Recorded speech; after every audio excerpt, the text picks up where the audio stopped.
What does Stu Leonard's Dairy have in common with the 3M Company of St. Paul, Minnesota? An extraordinary responsiveness to the customer. 3M develops hundreds of new products every year, 90% of them in direct response to customer needs. But how does a multi-billion-dollar corporation with over 40 divisions maintain this level of product innovation?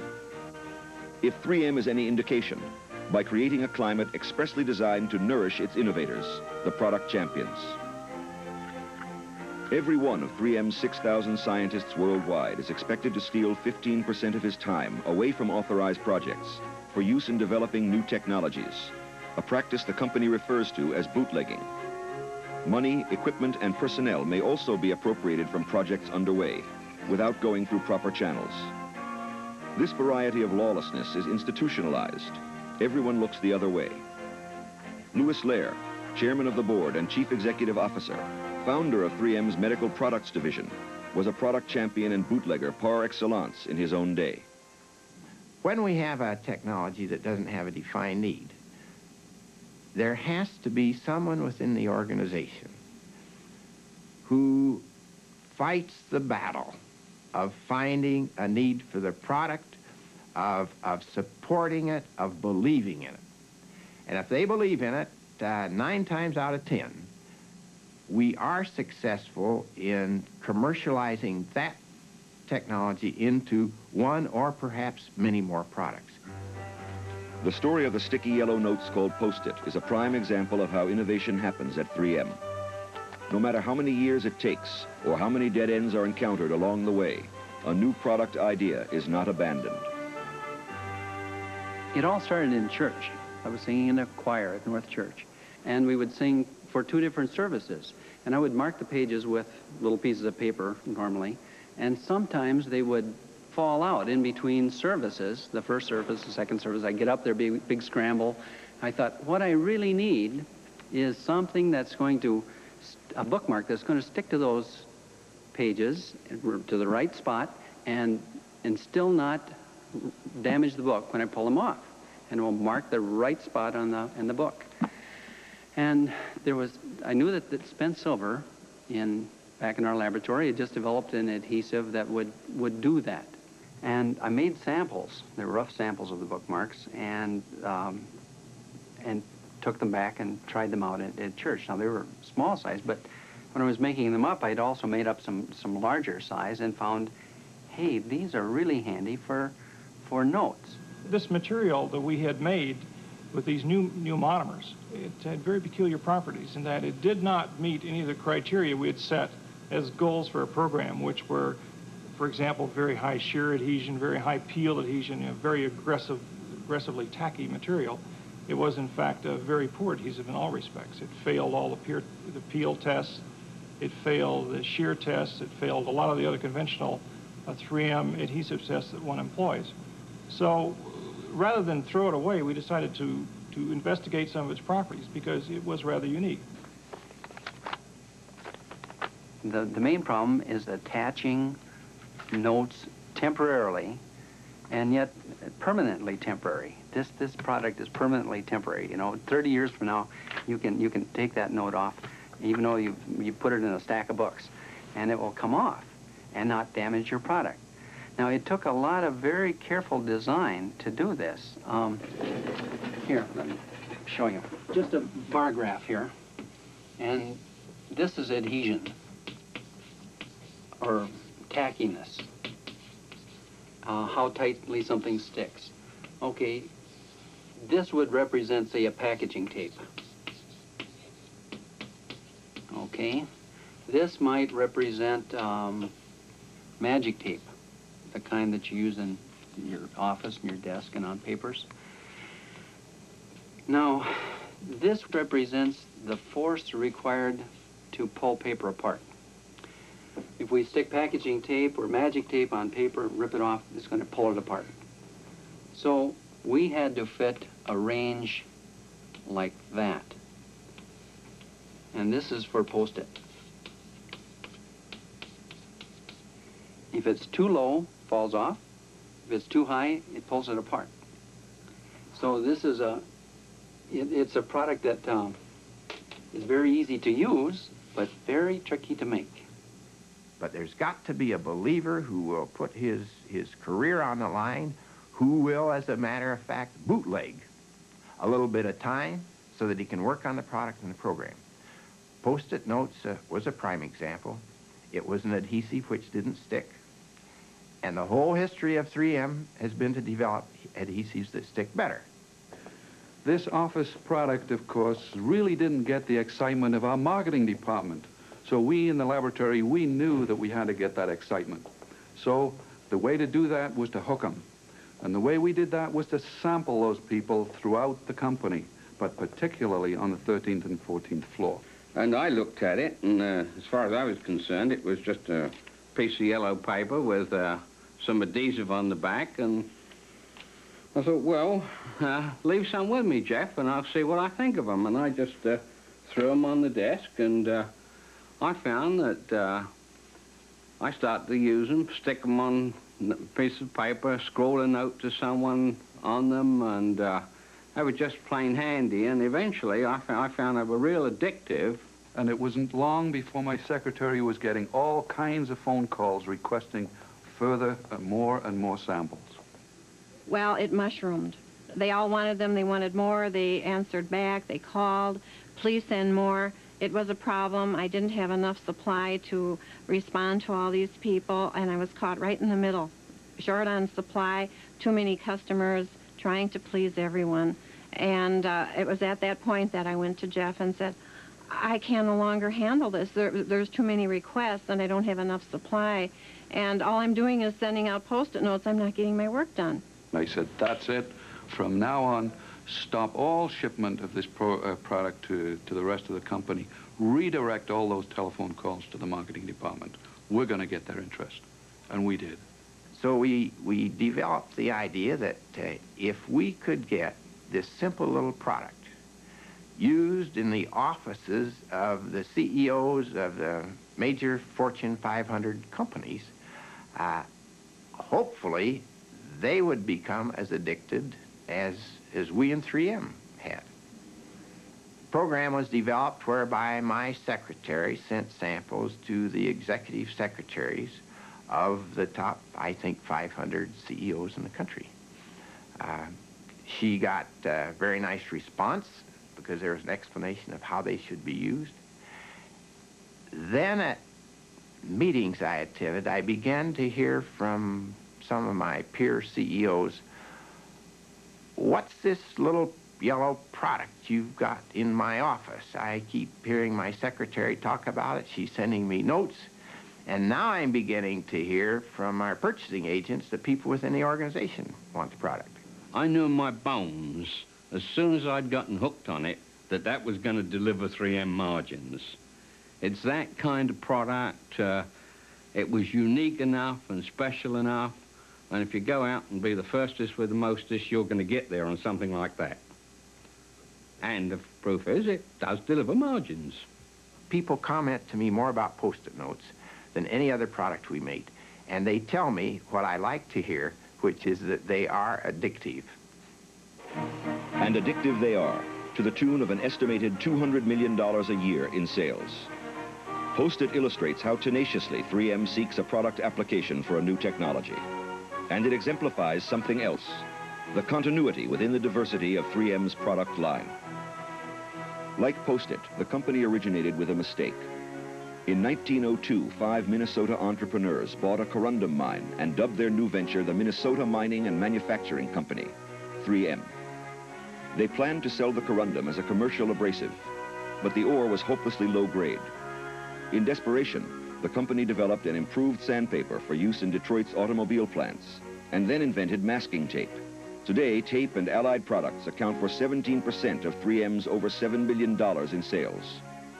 But coating and bonding, attaching things to flat surfaces, is involved in many of their products. This continuity has helped 3M make the right choices as it diversifies, and has shaped a self-image central to the corporate personality. No one puts it better than Dave Davies, a physical chemist at work on a new 3M product line. One of the things I have found in a relatively short time with the company is that it thinks of itself as a company that's expert in what I'll call two-dimensional products. By that I mean flat, thin products. And so when I go to pitch my laser discs, which are a little different and come from a very different industry, the electronics industry, to make them feel comfortable, make them feel like I'm really in the mainstream of their activity, I like to convince them that I am also a two-dimensional product. So what I like to do is I like to convince them of that by always having a prop, and by always showing them the prop at an angle so they see it as a two-dimensional product, looking like, for example, sandpaper or a post-it note or tape, for example, something that's sort of thin and flat. So I'm careful. I try to avoid holding the product up this way so that they see it as something alien, and hold it up this way so subconsciously they feel comfortable with it. Dave Davies and his laser discs are a recent 3M acquisition. 3 years ago, Davies was co-owner of a small Silicon Valley company developing the discs. 3M bought the company, designated it the Optical Recording Project, and installed Davies as project manager. This kind of modest acquisition is typical. 3M likes to get to market first with products based on new technologies. The discs are processed in clean rooms, chambers sealed against even microscopic particles of dust. The value of a laser disc is its vast capacity for data storage. A laser beam can inscribe the Encyclopedia Britannica several times on the surface of one 12-inch disc like this, and the data can be accessed in a fraction of a second. Laser discs are expected to replace a whole line of floppy and hard disks now used in computers, a multi-billion-dollar market. We all believe in this plan, right? We don't think it's sandbagged, so what do you think I should say in response? Davies is now at a crossroads in his operation. To mass produce the discs and bring them to market, he needs a scale-up allocation of $20 million. The final decision will be made in just a few days at corporate headquarters in St. Paul. To prepare for the meeting, Davies and his team hope to pinpoint the objections likely to arise when he makes his pitch. Jim Toitz, for sure, is going to be very concerned, as he has been all along, about the amount of capital that the project's chewing up relative to the amount of cash that it's bringing back. We have to be able to establish the credibility of what we can produce farther down the pike relative to what we're using up front. Yeah. So it's hard to avoid the margin issue. That's right. I think you're right. We probably underestimated it. Yeah. And it's already a significant factor, so I'm a little nervous about that whole issue. Do you agree? Yeah. For Davies, the stakes are high. If he can build his project into a profitable business, he can count on 3M turning it into a new division and allowing him to run it as if it were his own company within the larger parent. A powerful incentive to succeed as an entrepreneur. In his bid for funding, Davies has already passed two major hurdles: reviews at the group and sector levels of the corporation. But what awaits him here in St. Paul is an intimidating encounter with 3M's highest court, the Executive Operations Committee. Ah! Okay. Good luck, Dave. Oh, thanks. Come on in behind me, guys. I need help here. Good luck. Yeah. Here comes the Welsh champion. Oh. Good afternoon. Good afternoon. What I'm here, gentlemen, to ask you for is approval for the expenditure of $20 million. Now, to request approval for $20 million in this kind of product area, it's really a fairly simple issue, to my mind. There are three questions. Can we make it? Will someone buy it? And can we make a decent margin on it? Then I think we'll spend most of the time analyzing in depth the financials. Lou Lehr, a veteran product champion himself, knows this game as well as anyone. Jim Toitz, president of International Operations, is known to be unhappy about Davies' projected profit margins. Bob Adams, in charge of all 3M research. Al Jacobson, industrial and consumer sector. Al Huber, Davies sector chief and major ally on the committee. Desi Desimoni, life sciences, and Ken Shane, graphic technologies. Is this agenda acceptable to you, gentlemen? Fine, go ahead. We stand in a leadership role to do it. If we do it right, we can make margin on it. Good margin, traditional 3M margin, and it'll be a big business for us. But if Notice how, even in the heat of battle, Davies remembers to hold his disc flat. Nobody questions that. The question is, when you get into it, how long can you stay with it without losing your shirt? What we have to rely on is the significant barrier to entry But happens. We are, for example, today the only producer of laser video discs, an American company, in the States. That's because the investment, both in technology and in hardware and capital equipment, is very large. As you gentlemen know, you've already invested it. So there's a significant barrier to entry. Dave, do we have patents or patents applied for? Do we have a position? We have patents applied for, and indeed some granted, on all the critical elements that make up this particular disc construction. They were continuing to let me roll, and I thought we were doing very well there. And I just gotten over the point with Mr. Lehr about the patent position, which is always a difficult one. When in comes Mr. Thwaites again on pricing and profitability. Why isn't the long-term profitability a lot higher? Initial price is not high enough. I've already come to that conclusion. I think the key answer to your question, Mr. Thwaites, is that it is Japan. Because Japan will be in a very strong position in this industry and will have an influence on the pricing. That's fine. But excuse me interrupting, that's fine. But somewhere along the line, if you're going to be out in front and you're going to be ahead of them, and you should be, in the cycle, you've got to get better pricing than you're showing in the book. What's your degree of confidence? I go back to the question I'm still trying to get an answer to. What's your degree of confidence in the forecast you've made? I think every one of these men has been in Davies' shoes earlier in his own career, gambling that he can develop a successful venture from a new technology. They want Davies to win, but there is no fooling them where the numbers are concerned. They've been here before. So if they order less, they pay a lot more. You have just read my mind. When you talk about pricing. Yeah, if we get serious about it, though, this team, they sound pretty innovative, and the fact is that the forecast projections are not going to give us the kind of yield that we need to do the job and to make the investments that this type of business justifies. And the customer's going to do very, very well out of it. 3M Company need to make more money to be able to invest more and make the program a success. That's the point where they threw you guys out of the room and really began to cream me with Thwaites leading the charge. For 30 minutes, they put me through the hoop on pricing, profitability projections, and the return on investment. I really thought that I was not going to get the money at that point. In my assessment, to do this project right, it's going to require significant upfront pre-investment. And that's where my program probably differs from a lot of others that you see. I have factored in heavy investment in development costs, in scale-up costs, in pre-investment costs into this program. And it makes the next 4 years of the program look quite bad. If we ran this to the 6th, 7th, and 8th, and 9th year, I think it would look a very attractive program. Al? Chairman, I'd like to move approval of the proposal that we looked at today. I'll second it. Are there any questions or other suggestions? Comments? All in favor? Aye. Opposed?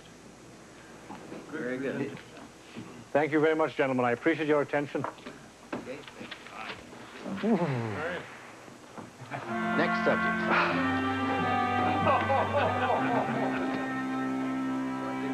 3M Company has built its success on knowing how to maximize the talents of men like Dave Davies, at once an innovator and an entrepreneur.